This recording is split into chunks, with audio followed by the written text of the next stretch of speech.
নমস্কার বন্ধুরা, আমি সুমি। আপনারা দেখছেন সুমি রান্নাঘর। দেখুন, আজকে কিন্তু একটা নিরামিষ রান্না করে দেখাবো। তার জন্য আমি ঝিঙে নিয়েছি, লম্বা করে কেটে নিয়েছি 2 টুকরো করে, আর আলু কেটে নিয়েছি লম্বা করে। দেখুন, নিরামিষ একটা রান্না করে দেখাবো। আর কি লাগছে আসুন দেখে নিন। দেখুন, আমি মটর ডাল ভিজিয়ে নিয়েছি। 2 ঘন্টা আমি মটর ডালটাকে সুন্দর করে ভিজিয়ে ধুয়ে জলটা ঝরিয়ে নিয়েছি। তো চলুন ডালগুলোকে দিয়ে দেবো। ডালগুলোকে মিহি করে বেটে নেব। খুব মিহি করবো না, আধ ভাঙা করে একটু বেটে নেব। খুব কিন্তু মিহি করিনি, একটু গোটা গোটা রয়েছে। এখন দিয়ে দেবো 2 টুকরো আদা, আর দিয়ে দেবো 4টে কাঁচা লঙ্কা, দিয়ে দেবো সামান্য একটু গোটা মৌরি, দিয়ে এটাকে সুন্দর করে আরেকবার বেটে নেবো। যদি জল দিতে হয় 1 চামচ জল দেবেন আপনারা। সামান্য একটু জল দেবো, জল কিন্তু বেশি দেওয়া যাবে না। ডালটাকে কিন্তু সুন্দর করে আধ ভাঙা করে ভেঙে আমি নামিয়ে নিয়েছি। সামান্য একটু নুন দেবো, একটু নুন দিয়ে দিলাম। হাত দিয়ে কিন্তু ডালটাকে সুন্দর করে একটু এইভাবে একটু ফাটিয়ে নিতে হবে। তো মাখিয়ে নিলাম সুন্দর করে। তো চলুন রান্নাটা শুরু করা যাক। আমি একটু কড়া বসিয়ে নিলাম। কড়াইটা কিন্তু গরম হয়ে গেছে, তেল দিয়ে দেবো। তেলটা গরম হয়ে গেছে, এখন বড়াগুলো আমি ভেজে নেবো। ডালগুলো দিয়ে দেবো।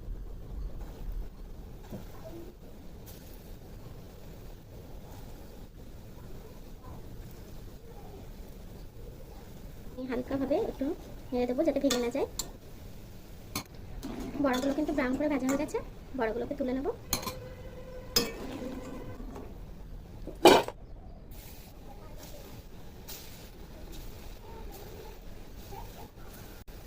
আমি সবগুলো ভেজে ফেলছি। একটা বড়ার মতন ডাল কিন্তু আমি বাটা রেখে দিচ্ছি, এটা আমার তরকারিতে লাগবে। অল্প একটু রাখলেই হবে।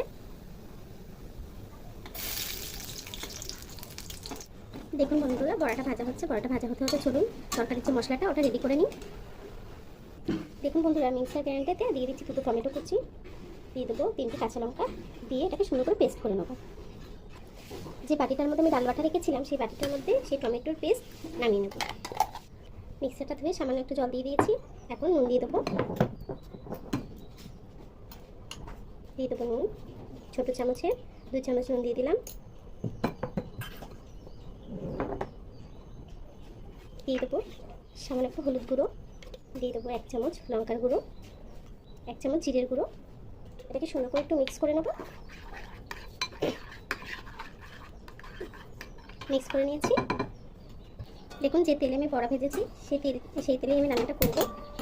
তেলটা কিন্তু আমি হালকা একটু কমিয়ে নিয়েছি। এগুলোকে সুন্দর করে ভেজে নেব, খুব ভাজবো না। আলু ভাজাতে আমি সামান্য একটু নুন দিয়ে দেবো। যেহেতু আমি মশলায় কিন্তু নুন দিয়েছি, তার জন্য বেশি নুন দেবো না, সামান্য একটু হলুদ দেবো, দিয়ে আলুটাকে ভেজে নেব। দেখুন বন্ধুরা, আমার আলুটা কিন্তু হালকা ভাজা হয়ে গেছে। এখন ঝিঙেগুলো দিয়ে দেবো। ঝিঙেটা দেওয়ার করে কিন্তু মিডিয়াম ফ্লেমে ভাজলে হবে না, হাই ফ্লেমে ভাজতে হবে। যাতে ঝিঙেগুলো কিন্তু ছোটো হয়ে জল ছেড়ে দেবে, তখন ঝিঙেগুলো কিন্তু ভাজা হবে না। তার জন্য হাই ফ্লেমে ঝিঙেগুলোকে কিছুক্ষণ ভেজে নেব। ঝিঙে আলুটা কিন্তু ভাজা হয়ে গেছে কিছুটা।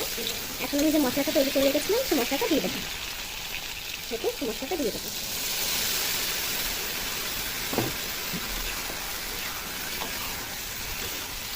মশলাটা দিয়ে কিন্তু খুব সুন্দর করে কষিয়ে নেব। যেহেতু আমি ডাল বাটা ছিল ওর মধ্যে, কষাতে কিন্তু বেশি সময় লাগবে না, গাঢ় হয়ে আসবে। দেখুন বন্ধুরা, আমার তরকারিটা কিন্তু কষানো হয়ে গেছে খুব সুন্দর করে। এখন দিয়ে দেবো গরম জল। ঝোলটা কিন্তু একটু বেশি দিতে হবে। কেন যখন আমি বড়ি দেবো, বড়ি কিন্তু অনেকটা ঝোল টেনে নেবে, তার জন্য একটু ঝোলটা কিন্তু পাতলায় রাখতে হবে। দেখুন বন্ধুরা, ঝোলটা কিন্তু ফুটে গেছে। এখন বড়াগুলো দিয়ে দেবো, ভেজে রাখা যে বড়াগুলো দিয়ে দিলাম। দেখুন বন্ধুরা, আমি আরও 2-3 মিনিট রান্না করে নিচ্ছি। ঝোলটা কিন্তু পাতলায় রাখবেন, কেন মটর ডালের বড়ায় কিন্তু ঝোল টানবে, তার জন্য ঝোলটা একটু পাতলা না রাখলে কিন্তু হবে না। এখন আমি ঝোলটাকে সুন্দর করে নামিয়ে নেব। আমি তরকারিটাকে নামিয়ে ওই কড়াই একটু তেল দিয়ে দিচ্ছি সামান্য একটু। এটা গরম হয়ে গেছে, দিয়ে দেবো একটা শুকনো লঙ্কা, একটা তেজপাতা, দিয়ে দেবো একটু 5 ফোড়ন। আমি 5 ফোড়নে একটু মৌরির গন্ধটা একটু বেশি চাইছি, তো একটু মৌরি দিয়ে দেবো। তরকারিটাকে ঢেলে দেবো।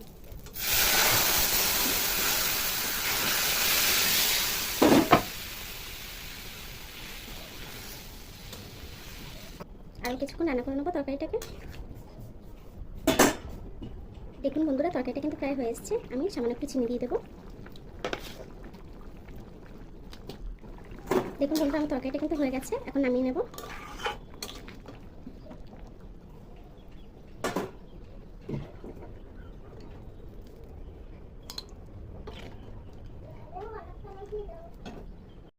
দেখুন বন্ধুরা, আমার রান্নাটা কিন্তু হয়ে গেছে। গরমের দিনে আপনারা বানিয়ে খান, এই রেসিপিটা অনেক ভালো লাগবে। মটর ডালের বড়ার তরকারি আপনারা অবশ্যই ট্রাই করবেন। আর আমার ভিডিওটা যদি ভালো লেগে থাকে ভিডিওটা লাইক দিয়ে দেবেন আর চ্যানেলটাকে সাবস্ক্রাইব করে নেবেন। সবাইকে ধন্যবাদ।